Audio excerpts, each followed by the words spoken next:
So, hi guys. Ayan, may nagtanong sa atin, pa-share naman ng mga tanong ng immigration sa'yo. First time ka po ba at solo traveler? Okay? So, nagtanong to siya guys regarding dun sa video ko sa Singapore. Okay? So, ngayon, i-share ko sa inyo ano nga ba yung mga na-encounter kong tanong. Okay? Nung first time traveler ako o first time kong mag-travel. Okay?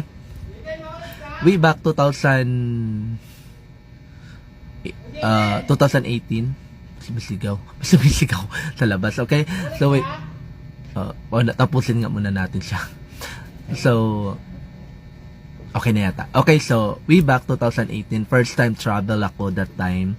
Ngayon, bali ang kasama ko that time guys yung kuya ko po kasi that time traveler na siya, ang dami niya na napuntahan ding lugar. So ngayon sinama niya ako sa Hong